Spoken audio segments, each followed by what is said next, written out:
Welcome to the Crush the Quo webinars.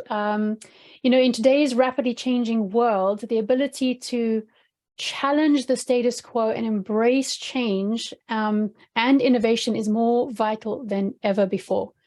So here at the Crush the Quo, we focus on important trends, innovations, challenges, and viewpoints. And in our session today, we will be talking about the future of sales as it looks now.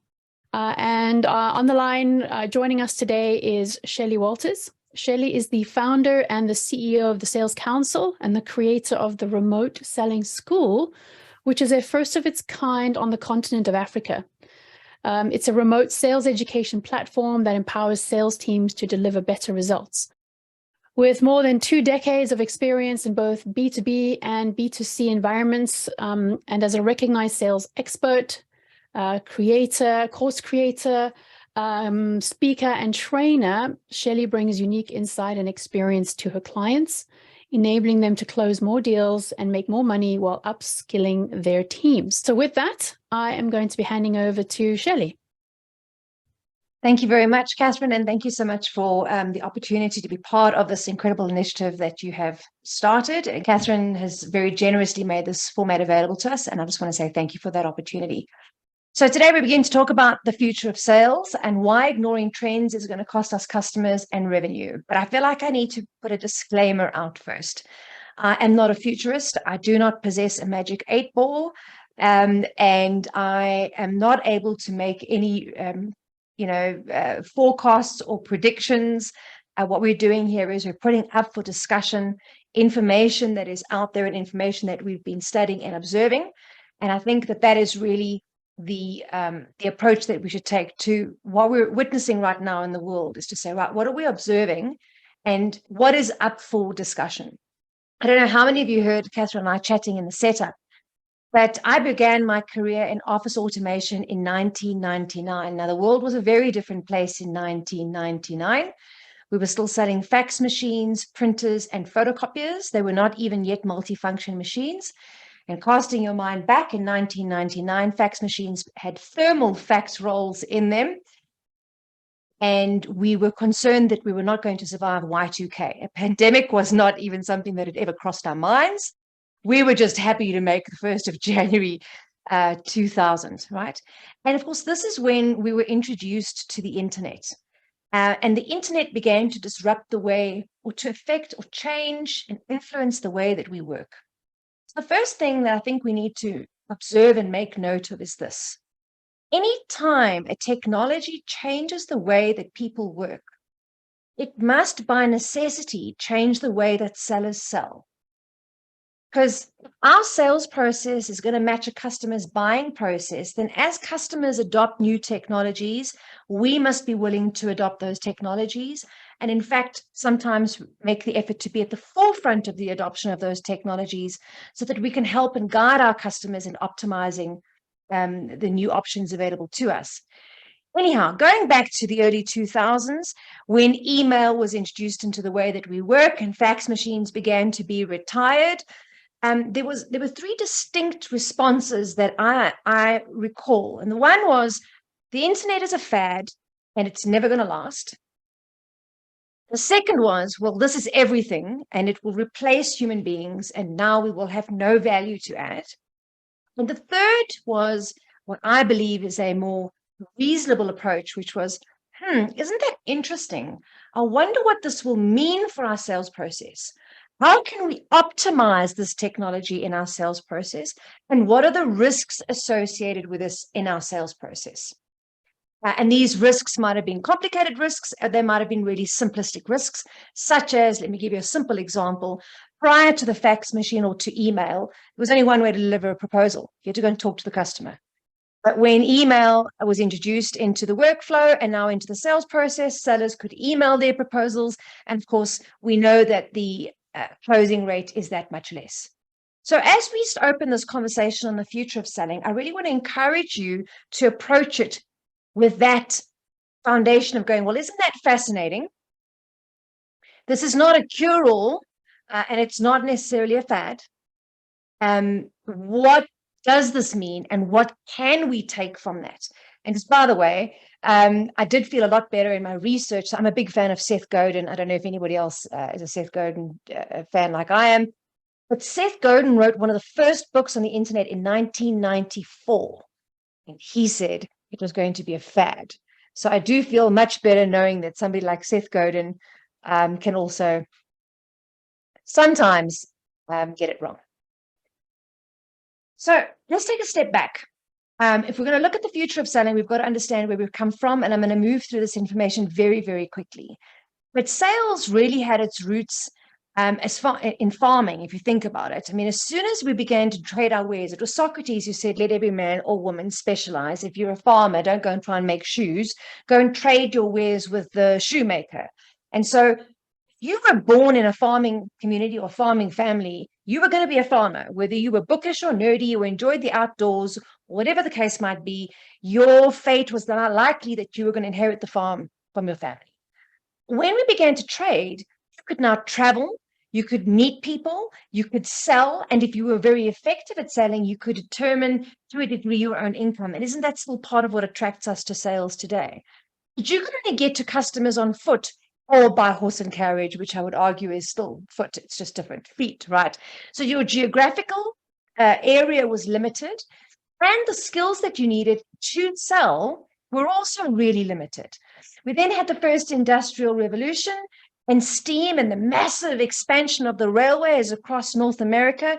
The story of America and the story of selling are so integrated with one another that as you study the story of selling, you learn so much about America. And of course, this was a very, very exciting time as the railways was expanding across the continent. So with steam and with rail, that meant mail became a form of communication as well. And you could now get to customers on the other side of the territory, your geographical region. You were able to use direct mail. And so your skills needed to develop. In the second industrial revolution, we were now able to use the telephone, direct mail, foot steam, or telegram.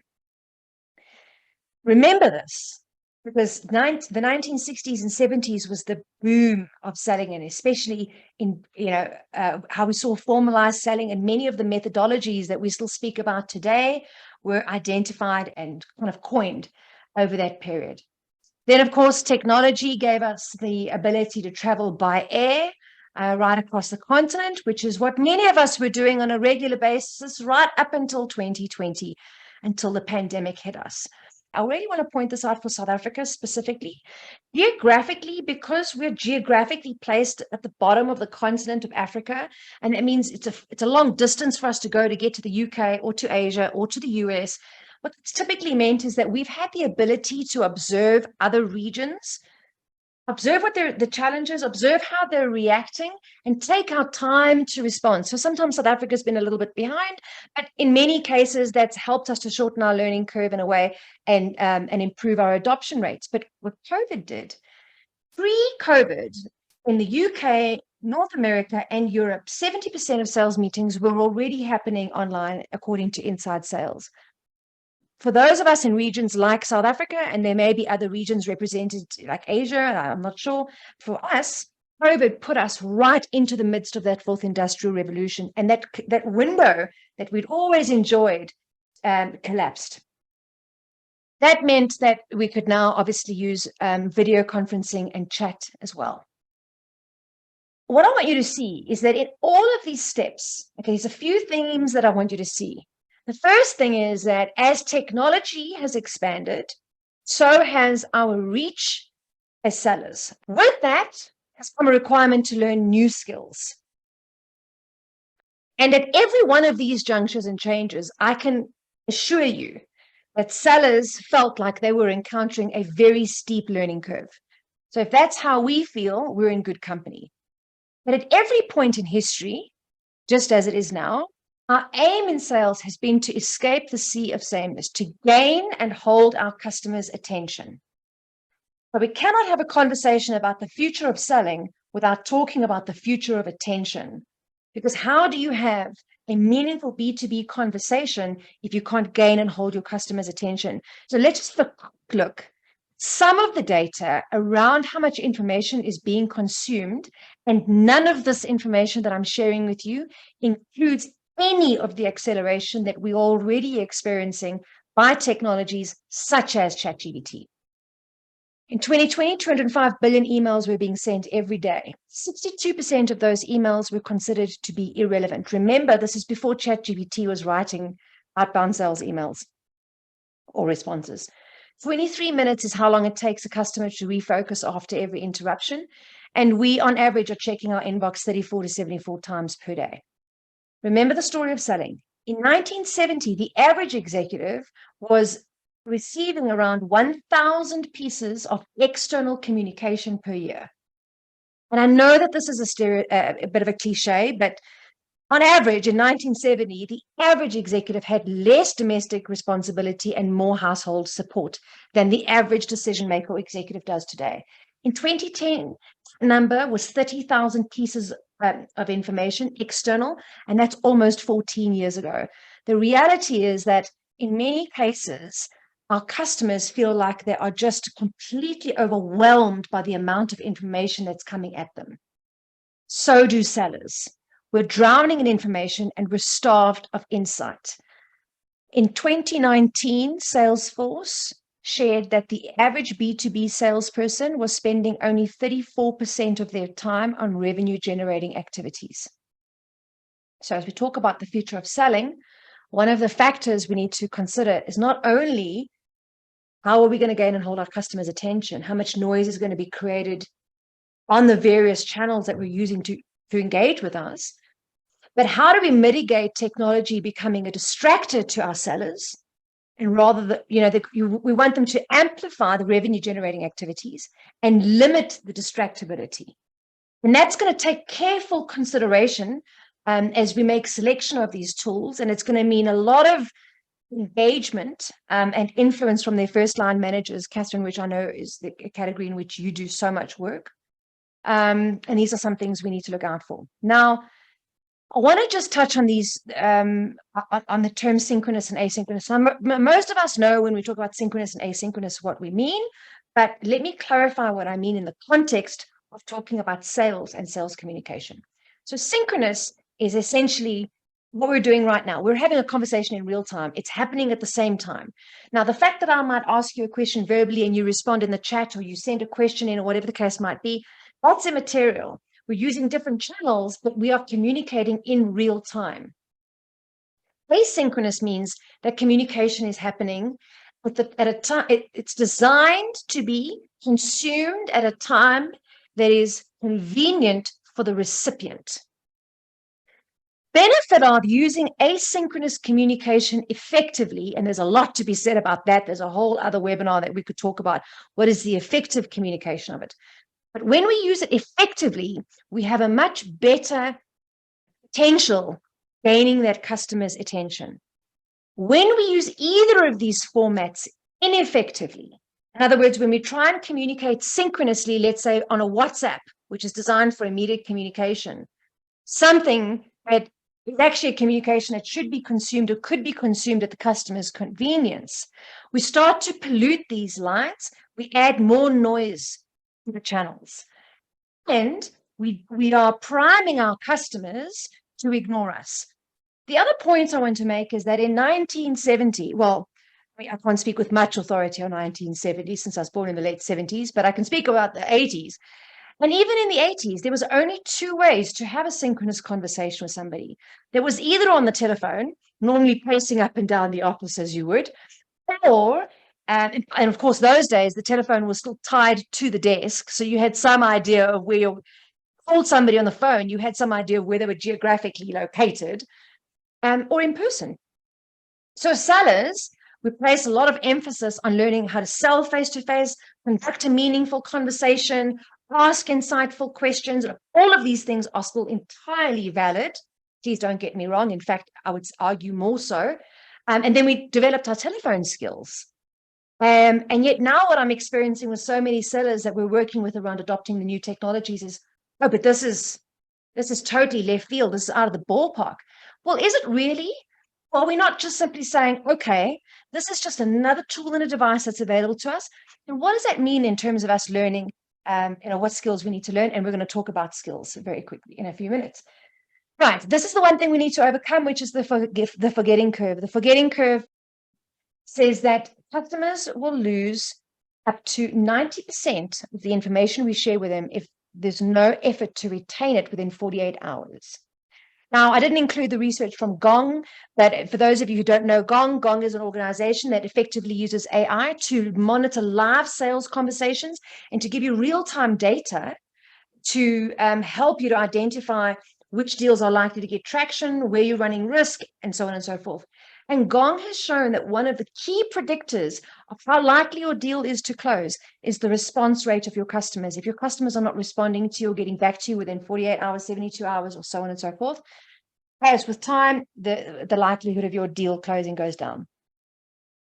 Gartner, our good old friends, Gartner forecasted that by 2025, 80% of B2B sales interactions between suppliers and buyers will be occurring across digital channels. 80%. So there's a lot of factors here, and I'll wait for the Q&A, guys. There's so much that we can unpack just around this particular prediction. Now, perhaps 2025 is maybe a little early. I don't know. I'm feeling for where we're geographically based, 2025 feels a little early for 80%. Certainly we're going to get there. Whether it's 2025 or 2027, that's the fact, right? It's coming. Now, the next piece of data that they shared, but I want you to pay attention to your response to this piece of information. 60% of B2B sales organizations will transition from experience and intuition-based selling to data-driven selling. I work with sellers all across the globe, and we were doing some work with a European client last week, and we had sellers in the room who've been in sales 35 years, 30 years, 27 years, 26 years, 22 years. When you've got 22 years experience, that's a lot of experience. There's a lot of intuition. Malcolm Gladwell in his book Blink talks about how you make decisions, you think it's on intuition and gut, but actually there's a lot of objective facts going around that. So when you say to somebody who's got that much experience that we're moving from that to data-based selling, it would be a normal response to feel a sense of threat. That's normal, because essentially what this data is saying is the mechanisms that you've used to get to where you are going to change. The rules of the game are going to change. However, if we understand that AI and the tools and technologies that we're going to get access to and are being introduced to are not sales managers. They're not technologies put in place to monitor you, to manage you, to coach. Well, there is a coaching aspect, but or to highlight your weaknesses. That's not the point. The point is the data will give you real-time information, which will amplify your intuition and your experience and your reach. Love this from Seth Godin, where he says, where there is change, there is tension. So that is, if you're feeling that tension, entirely normal. And I just wanted to, I'm going to skip past the next slide, so give me a second, I'm going to hop in and out. But Salesforce in 2020 said that 50% of buyers have moved from to a competitor because the competitor had offered them a superior buying experience. Now, buying experience from the customer's perspective means that when I go to a website and I put information into the live chat and a salesperson responds to me on email, I don't want any repetition. I want that information to be shared seamlessly. And there is an AI tool called Drift that does exactly that. It plugs into your website, your email, your WhatsApp, whatever channel of communication you have with your customers, and it drifts between those channels, and it gives the sellers access to business intelligence that allows them to give the customer a frictionless experience.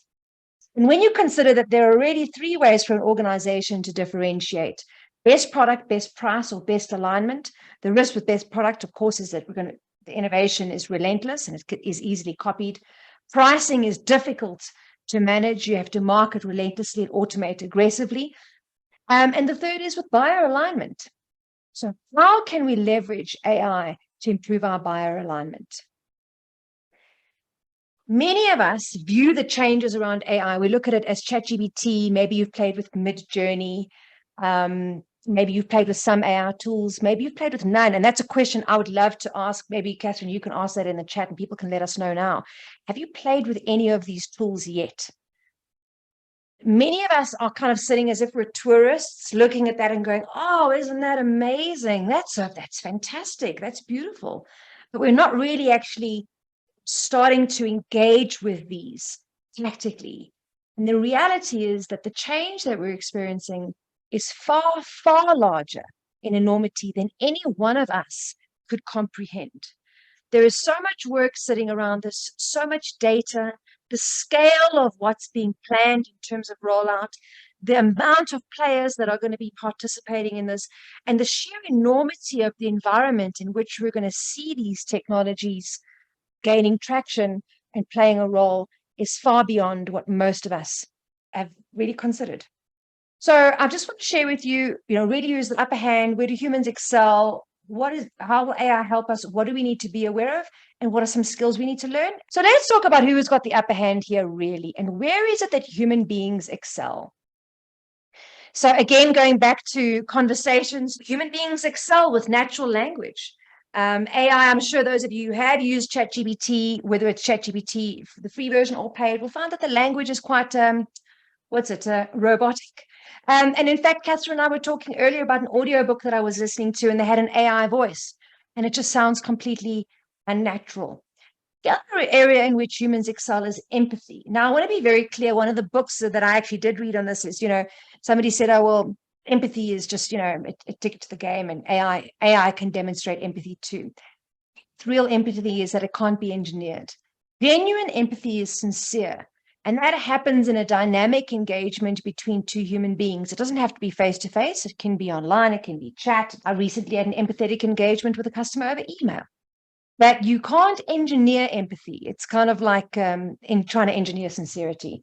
And the same is true with rapport. Real relationships, rapport, good old Dale Carnegie, people buy from people they know, like, and trust. Those likability factors are something that human beings still own. Very interestingly, human beings are actually currently still better. I say currently because remember, this is changing at a rapid pace, but we're still better at pattern recognition. And in fact, human beings, and this is what Malcolm Gladwell also talks about in his book, Blink, we actually are able to identify patterns often with incomplete information. We are better with intuition and common sense and judgment. AI has got no common sense. This is something that is very special to me. Human beings are creators. We were given the ability to create life. We create products, we create solutions, we create engagements with our customers. I mean, sales at its core is a job of creation. We create revenue where there is none. We create relationships where there is none. We create accounts, we open up accounts, we create account plans. We are creators. And AI and technology can only create what it is prompted to create. And so I believe that really part of our superpowers that we're going to be reaching out to now as human beings is to become superior prompt engineers, right? What can we create now as prompt engineers? And of course, innovation, humor and sarcasm, and then of course, ethics and morality. Now, ethics and morality, folks, this is an unfolding conversation. I'm sure all of you have seen the godfather of Google has resigned because he plans to have some open conversations around that. Remember what I said when we began this conversation today. It's not throw the baby out with the bathwater, and it's not that this is the answer to everything. We have to go into this with our eyes wide open, paying attention, looking for the opportunities, and mitigating the risks. So the one thing is, I don't know a salesperson ever in the history of B2B sales who hasn't wanted their own sales assistant. And very soon, that's exactly what every single salesperson will have. And of course, at a fraction of what it would have cost in the past. You don't even have to worry about team dynamics and whether or not the admin and the salesperson are going to get on. Isn't that a big relief? I think what's going to be interesting is where we see AI begin to play a role. And by the way, just on that, let me give you a practical example. One thing we're going to see soon, and I'm in the process now of installing a Microsoft Copilot. I don't know if you folks have heard about it. If not, I'll share a link in the chat. But it won't be long before your Microsoft Copilot or whatever AI you're using will read your email. So let's say I'm having a meeting with Catherine and Teresa and Cameron. You are stakeholders that Catherine has invited to the meeting, but we've never met. Typically, we've always relied on the salesperson who's notoriously bad at admin to go and manually put that information into the CRM. There's no reason why Microsoft Copilot wouldn't automatically pull it into Salesforce or Pipedrive or whatever the case might be, scheduling, etc., etc. Where I think we're going to find a steeper learning curve and a challenge of change is around embracing AI as a coach. So I don't know how many of you have ever played with, but PowerPoint has already got an exceptionally good PowerPoint presenter coach. And I say this as a presenter. If you go to PowerPoint, it only works in the online version. Go to office.com, open up your PowerPoint, open up a presentation or a pitch that you're going to deliver to a customer and practice it. It picks up verbal crutches, pauses, tonality, speed, politically incorrect language. It really is quite remarkable. We will see AI now plugging into our Teams, into our Zoom calls, reading our conversations, tone, language, etc., and giving us real-time feedback. So what do we look out for? 7 technologies to look out for. The first is generative AI. We're seeing a lot of this already, creating text, images, video, code.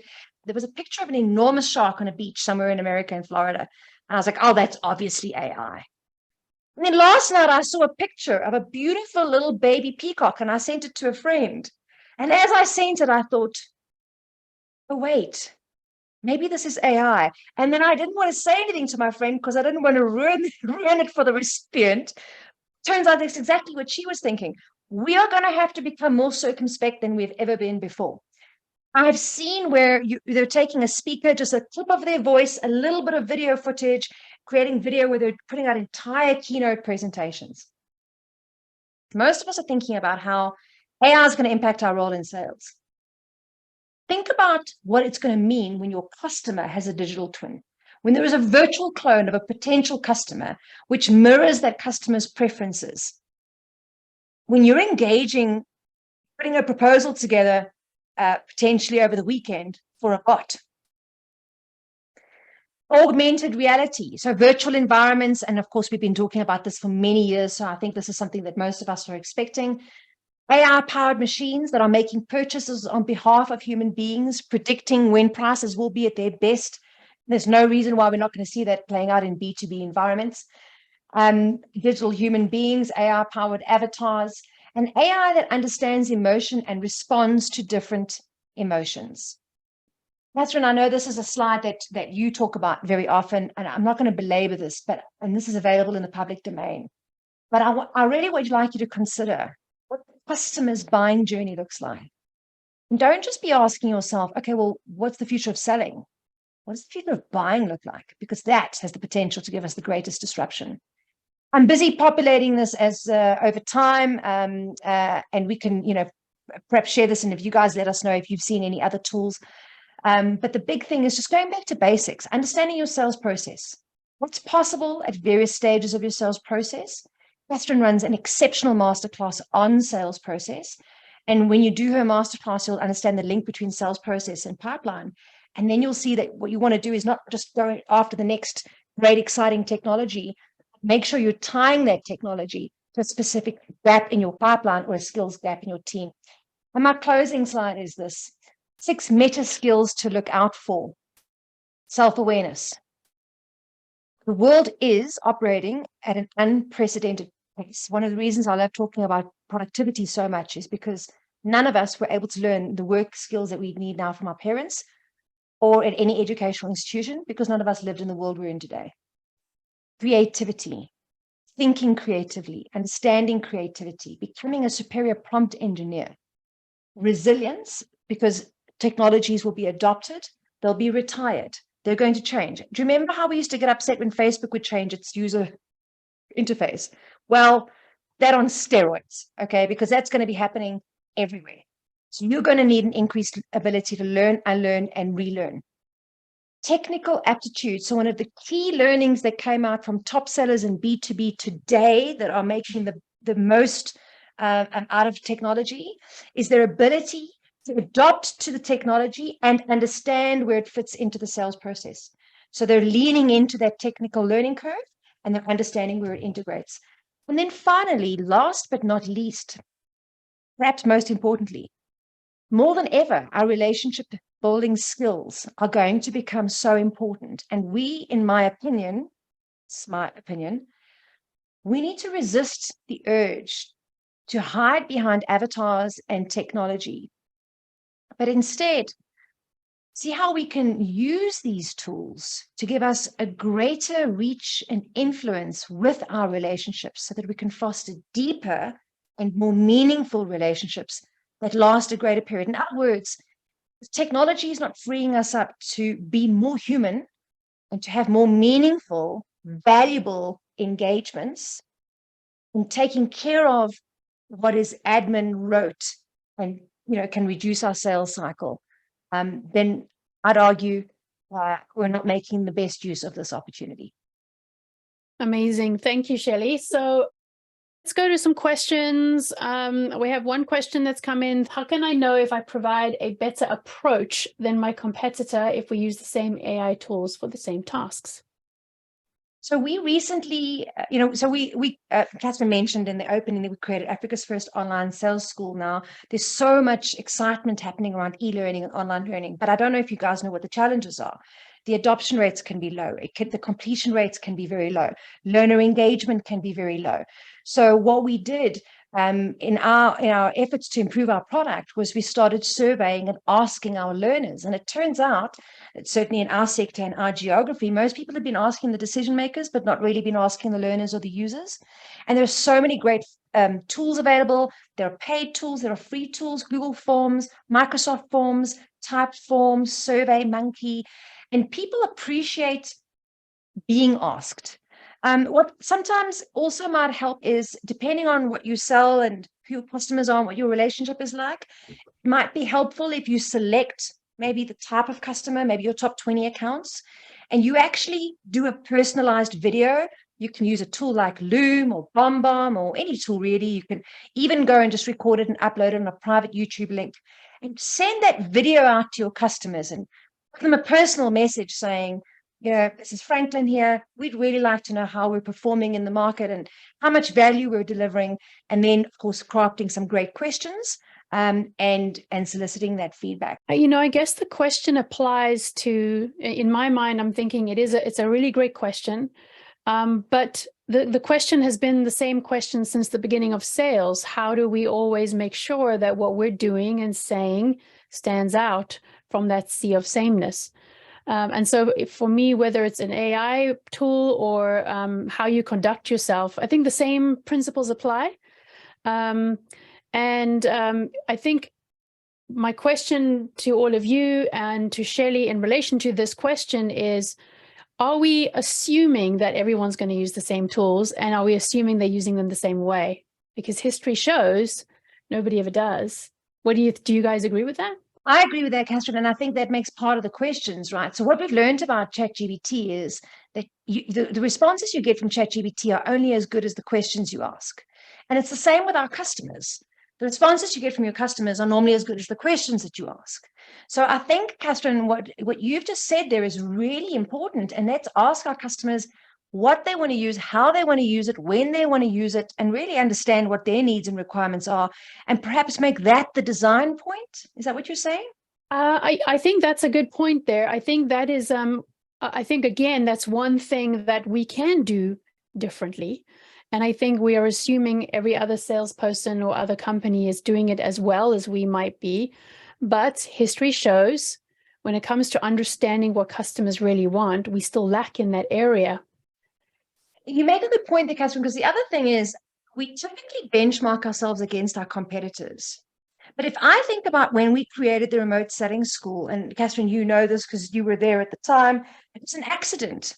We didn't set out to create the first remote selling school. We assumed that all of our competitors were doing the exact same thing. That was my assumption, which was what part of what was driving my sense of urgency. But what I knew for a fact was that my customers were struggling. And that was my design point. And I didn't have anywhere else to go because there was nothing in the public domain. So I could only ask my customers what they wanted. And that became how we built the remote selling school. And, by sheer accident, we ended up being the first on the continent. Is there a danger? Again, it's the age-old issue of being overwhelmed with work tasks and things. is there a danger that we as sellers can become very distracted by every new tool or app that's coming along and end up becoming more overwhelmed? It's a clear and present danger, Catherine. And that's why I was actually going to pull this up and say this could be, I think, a great discussion and maybe a follow-on question. But we've got to look at this. I mean, if you're going to introduce stacks and stacks of tools at every phase of the sales process, your sellers are going to be overwhelmed. So, and even if you're an individual working on your own, you've got to become very selective about what you're using. And you've got to understand that there's going to need to be a change management and an adoption campaign. Do you remember when you implemented CRM? Do you remember how hard it was to get sellers to use it? So think about that. And then you retire an old CRM and you bring a new CRM in. Our brains have not evolved in any significant way since, the late 1800s, the railways expansion. So although technology, just because, think about this, Catherine, ChatGPT can generate a blog in 3 seconds that will take 12 minutes of my life to read. So where's the responsibility there? Mm-hmm. And like anything, that means the more noise that's out there, the more difficult it is to get, and more resistant customers are going to become to that, And therefore, the more crucial we stand out. The more crucial that we stand out. Exactly. So use technologies. Often what happens, I see this, we use technologies that can make us more efficient, but they might also allow us to hide behind them. And you talk so well to this, Catherine, efficiency and effectiveness. Be careful of overemphasizing efficiency. Efficiency, is it faster? Is it cheaper? Because that faster and cheaper may ultimately undermine your revenue objectives. It needs to be effective. Just because you can do a meeting in 20 minutes doesn't mean you should do a meeting in 20 minutes. What does the conversions look like? I keep on thinking about what you said. What does the future of buying look like? And as we as sellers are evolving and trying to keep up and be ahead and be smarter and work more efficiently, etc., we are all buyers, and we've got to remember how we feel when things get sold to us. And I think our BS radar, everybody's BS radar, is going to start really fine-tuned. It's going to become more fine-tuned, and a lot of companies, if they do rely on AI to drive their sales, they are going to lose. They're going to fall behind, and eventually there'll probably be some filter that you can apply to information that's being sent to you to indicate whether it is BS or if it's a genuine conversation. Yeah, so it's going to be interesting. Yeah, I think you make a really good point there. I wouldn't be surprised if we soon see disclaimers, in the cigarette packets, this may cause you irreparable damage to your health, that kind of thing we never dreamt of before. Well, I wouldn't be surprised if we see a disclaimer. This blog was generated with the help of ChatGPT or something like that. It could be interesting to see how that unfolds. But it is quite, especially when you think about our eagerness as sellers. If you get a LinkedIn message or a WhatsApp message or an email message, and we know, of course, that our response time is a key factor that leads to, how likely we are to get the deal. Catherine, you might remember those stats. I think, 48% of first responders get the deal or something like that. When we get an email, we're very quick to jump on it. How will we actually, the deal qualification, I think, Teresa, is going to become so much more important, right? Yes. Because you're going to want to qualify that this is a real opportunity and a real customer. So in a way, AI is going to make the human interaction piece even more crucial than it ever was before, instead of replacing it completely. Exactly. That's what I believe. And I think, just like, and maybe there isn't a disclaimer. Maybe there isn't a disclaimer that says generated by ChatGPT. And in fact, maybe what we should do is do the opposite. In fact, I'm going to do that on my next YouTube video. Not generated by ChatGPT. Or generated by a human being. 100%. Yeah, a real human being. 100% human heart being. and soul into this. Yes. All right, folks, we're at the end of our time. This has been an amazing conversation. Thank you all for joining. Take a look at our website to register for the up and coming webinars. So with that, thank you all and enjoy the rest of your day.